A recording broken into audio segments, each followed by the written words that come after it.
Praise the lord. ప్రభువైన యేసుక్రీస్తు నామంలో అందరికీ శుభము, జయము కలుగును గాక. ఆమేన్. దేవుడు మనకు ఈరోజు ఇచ్చిన వాగ్దానం మరియు ప్రార్థనా పూర్వకమైన వాగ్దానం. 61వ కీర్తన 2వ వచనం చూద్దాం. నా ప్రాణము తల్లడిల్లగా భూదిగంతముల నుండి నీకు మొర్రపెట్టుచున్నాను.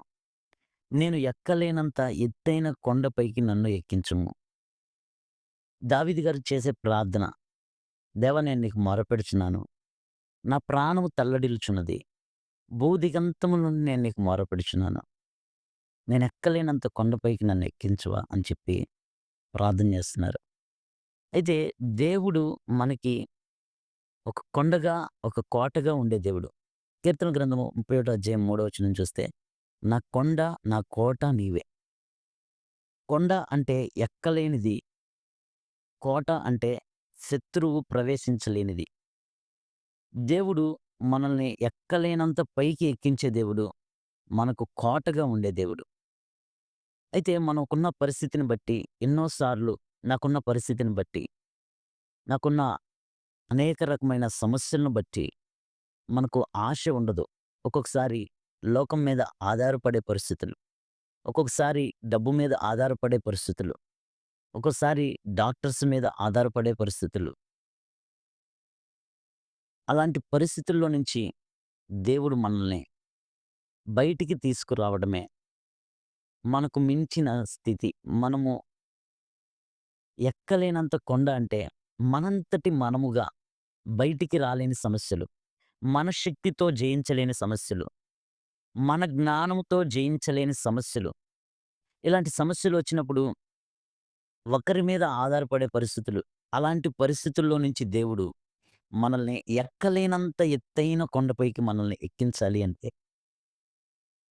మొట్టమొదటిగా మనం హృదయపూర్వకంగా దేవునికి సమర్పించుకుంటే, దేవునికి ప్రార్థన చేసే, దేవుడు ప్రార్థన వినే దేవుడు, దేవుడు ఆలకించే దేవుడు, దేవుడు ఉత్తరమిచ్చే దేవుడు, దేవుడు మనల్ని బయటికి తీసుకొచ్చేంత గొప్ప దేవుడు. కాబట్టి అలాంటి మనకు మనం జయించలేని సమస్యలు, మన జ్ఞానంతో మనం జయించలేని సమస్యలన్నిటి నుంచి మనల్ని దేవుడు తప్పించడమే ఎక్కలేనంత కొండపైకి ఎక్కించడం. ఉదాహరణకి యోబు గారి పరిస్థితి చూస్తే, ఆయన యొక్క స్థితి, అనారోగ్యం చాలా దారుణమైన పరిస్థితుల్లో, భార్య గూడా అంగీకరించలేని పరిస్థితుల్లో ఉన్న స్థితి నుంచి సంపూర్ణ స్వస్థతను దయచేసే స్థితికి తీసుకొచ్చారు దేవుడు. అది తాను ఎక్కలేనంత కొండది. తాను స్వస్థపరుచుకోలేని, తానుకు తాను బాగుపరచలేని పరిస్థితి.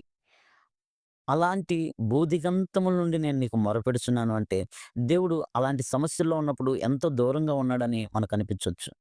దేవుడికి మనం కనబడుతున్నామా లేదా అని గూడా మనం అనిపించొచ్చు.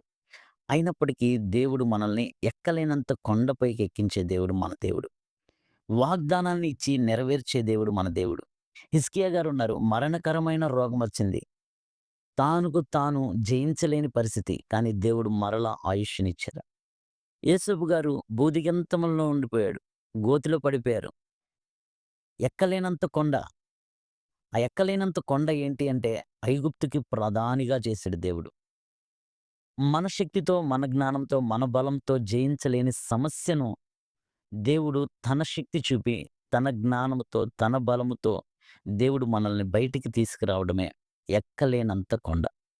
మనకనిపించొచ్చు మనం ఇంకా సమస్యల్లోనే ఉన్నాం. మనం ఇంకా అనారోగ్యంలో ఉన్నాం. మన స్థితి ఇంకా తక్కువగానే ఉంది అని మనకనిపించొచ్చు. కానీ దేవుని దృష్టిలో అది ఎంతో ఉన్నతమైన స్థితిగా దేవుడు మనకి అనేక రకమైన పాఠాలు నేర్పించి దేవుడు మనల్ని ఎక్కలేనంత కొండకి పైకి ఎక్కించగలగడానికి దేవుడు సమర్థవంతమైన దేవుడు.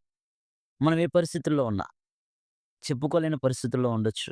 మన బంధువులు మనల్ని వదిలేయొచ్చు. మన స్నేహితులు మనల్ని విడిచిపెట్టొచ్చు. మనకున్న డబ్బు మనకి అక్కరికి రాకపోవచ్చు. మనకున్న జ్ఞానంతో మనం బయటికి రాలేకపోవచ్చు. కానీ దేవుడు తన శక్తి ద్వారా, తన జ్ఞానంతో మనల్ని సంపూర్ణ స్వస్థత, సంపూర్ణ విజయము, ఉన్నత స్థితిలోనికి పెట్టడానికి సమర్థవంతమైన దేవుడు. కాబట్టి మనం ఈ యొక్క వాగ్దానాలను పట్టుకొని, ప్రభువా నీవే నాకు కొండ, నీవే నాకు కోట, అని మనం ప్రార్థన చేయగలిగితే, దేవుడు నిజముగా మొరపెట్టు వారికి ఆయన ఉత్తరమిచ్చే దేవుడు, సమీపంగా ఉండే దేవుడు. కాబట్టి ఈ వాగ్దానం మన పట్ల, మన కుటుంబంలో ఉన్న వారందరి పట్ల దేవుడు నెరవేర్చును గాక. ఆమేన్. Praise the lord. ప్రభువైన యేసు క్రీస్తు నామంలో అందరికీ శుభము, జయము కలుగును గాక. ఆమేన్.